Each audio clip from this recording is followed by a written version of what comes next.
Iedomājieties, šāviena troksnis, pāris sekundes un viss ir kluss, bet vai tiešām? Patiesībā aiz sevis tas atstāja veselu stāstu, kas ierakstīts metālā un neredzamā ķīmijā, un šodien mēs iemācīsimies šo stāstu lasīt. Jā, tieši tā.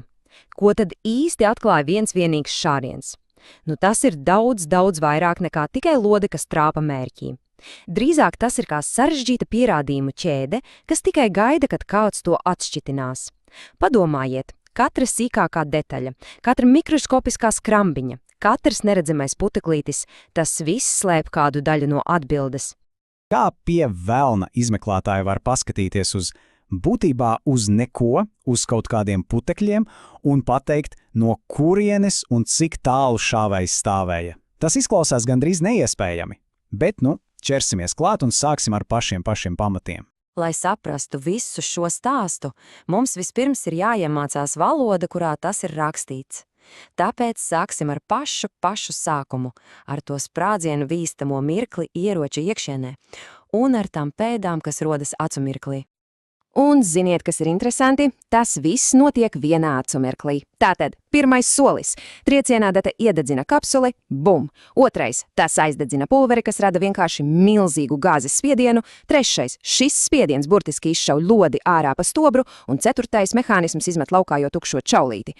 Tā ir precīzi kontrolēta, bet vienlaikus ļoti vardarbīga ķēdes reakcija, un tas viss notiek ātrāk nekā spējam pamirkšķināt acis. Labi, bet tagad sākas pats interesantākais. Pilnīgi katrs ierocis ir unikāls, gluži kā pirkstu nospiedums. Kāpēc? Jo ražošanas procesā uz metāla detaļām rodas tādas mikroskopiskas nejaušas nepilnības, un katru reizi, kad notiek šāviens, ierocis atstāja šo savu unikālo parakstu uz patronas daļām. Paskatīsimies uz to tuvāk. Kreisajā pusē ir lode, kad tā ar milzīgu ātrumu lido caur stobram, stobra vītnes tajā iespiež tādus unikālas rievas. Tas ir gluži kā svītrakots, kas raksturīgs tikai šim vienam stobram, un labajā pusē ir čaulīte. Uz tās savukārt paliek nospiedumi no trīcienadatas, no aizslēga, no izmetēja, un tad, salīdzinot šos unikālos nospiedumus ar tiem, kas iegūti no testa šāvieniem, eksperti var pateikt, jā, tieši šis ierocis tika izmantots noziegumā. Precizitāte ir abrīnojama. Labi, esam apskatījuši redzamās pēdas, tas, kas paliek uz metāla, bet tagad pāriesim pie kaut kā neredzama, kaut kā, ko nevar saskatīt ar neapbruņotu aci.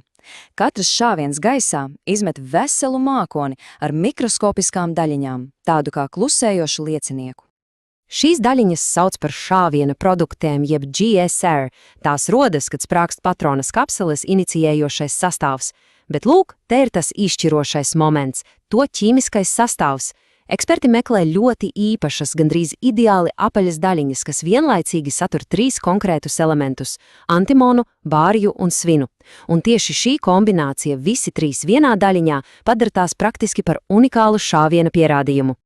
Un paskatieties uz šo! Lūk, tieši tā tas izskatās zem jaudīga elektronu mikroskopa. Tās nav kaut kādas abstraktas idejas, tās ir reālas, fiziskas daļiņas, un redziet, cik tās ir gandrīz perfekti sfēriskas. Katra šāda maza lodīte ir kā maza laika kapsula. Tās satura informāciju par pašu šāviena mirkli un vienkārši gaida, kad kāds to atradīs. Un kas tad ir tas unikālais kods? Tas slēpjas šo 3 elementu, īpašajā kokteilī – antimons, bārijs un svins. Lieta tāda, ka atsevišķi šos elementus var atrast gandrīz jebkur.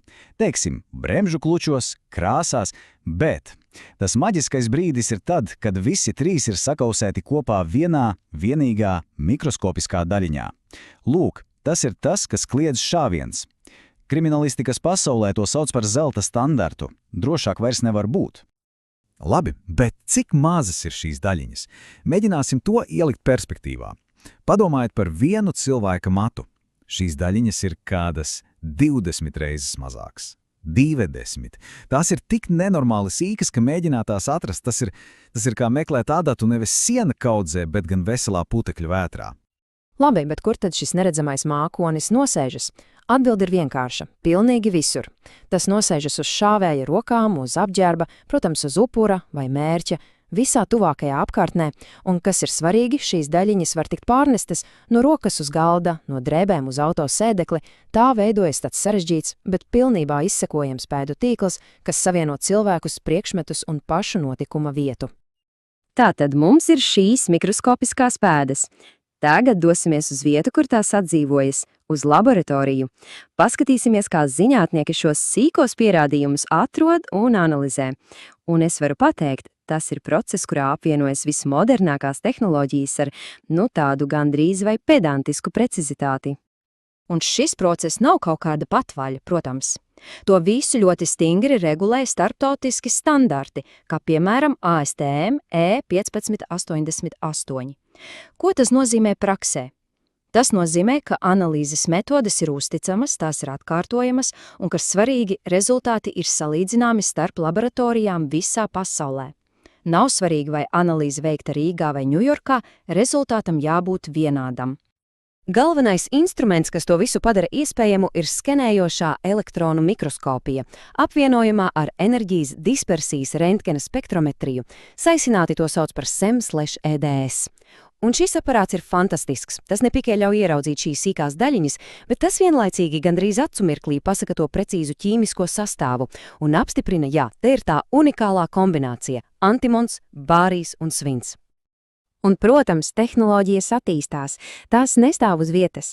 Piemēram, kā norādīts Interpola 2019. gada pārskatā, nepārtraukti SEM/EDS tehnoloģiju uzlabojumi ir padarījuši visu procesu daudz ātrāku. Ir samazināts gan pats analīzes laiks, gan tas laiks, ko eksperts pavada manuāli pārskatot atrastās daļiņas. Un ko tas nozīmē? Tas nozīmē, ka izmeklētāji var saņemt kritiskus rezultātus daudz ātrāk. Tātad, labi, mums ir šis paraksts. Mēs esam to atraduši, bet ko tālāk? Ko šīs mikroskopiskās lodītes mums īsti var pastāstīt par pašu notikumu?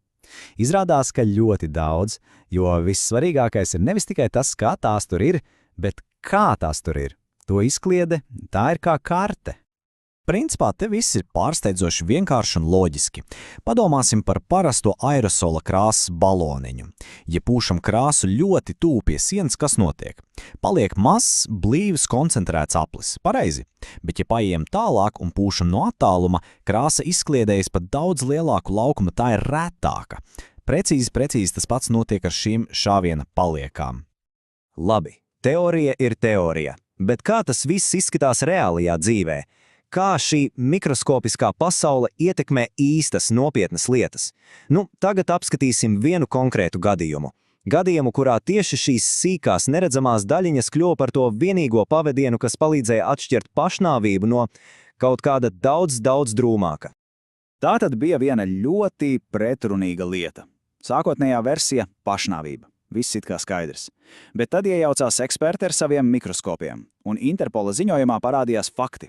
Šāviena palieku analīze tā skaidri un gaiši parādīja, šāviens izdarīts no vismaz 30 cm attāluma, bet, kad izmērīja upura rokas, maksimālais attālums, no kāda viņš pats sev varētu iešaut, bija labie 10, varbūt 13 cm. Un pēkšņi šī vienkāršā matemātika apgrieza visu kājām gaisā. Un lūk, tas ir tas brīdis. Zinātne pret pieņēmumiem. Augsti, objektīvi, neapgrāžami dati pret sākotnējo stāstu. Un šie dati vienkārši nesaderēja. Versija par pašnāvību sabruka, un izmeklēšana pagriezās par 180 grādiem.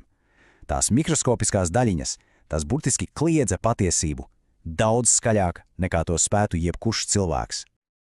Labi, tagad mēs zinām attālumu, fantastiski, bet ar to stāsts nebeidzās. Mums vēl trūkst viena ļoti svarīga detaļa, jo nākamais loģiskais jautājums ir, labi, bet no kurienes, no kura virziena lode atlidoja? Tā ir tā otrā milzīgā puzles daļa, kas jāatrod.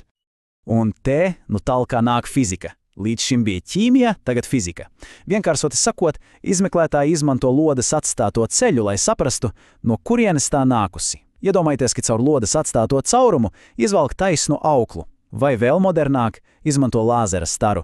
Šis stars vai aukla precīzi parāda lidojuma trajektoriju, leņķi, un tad atliek tikai vilkt šo iedomāto līniju atpakaļ līdz punktam, kur stāvēja šāvējs. Labi, mums ir abi gabali. Tagad ir laiks tos salikt kopā un ieraudzīt kopainu. Mēģināsim rekonstruēt visu notikumu, it kā mēs paši būtu bijuši liecinieki. Tātad, pirmais puzles gabals – ķīmija. Tās ir tās mūsu mikroskopiskās daļiņas, kas atbild uz jautājumu, cik tālu. Un otrais puzles gabals – fizika. Tā ir lodes trajektorija, kas atbild uz otru galveno jautājumu – no kurienes. Tā dod mums precīzu leņķi un pozīciju. Un lūk, te arī ir tā atslēga.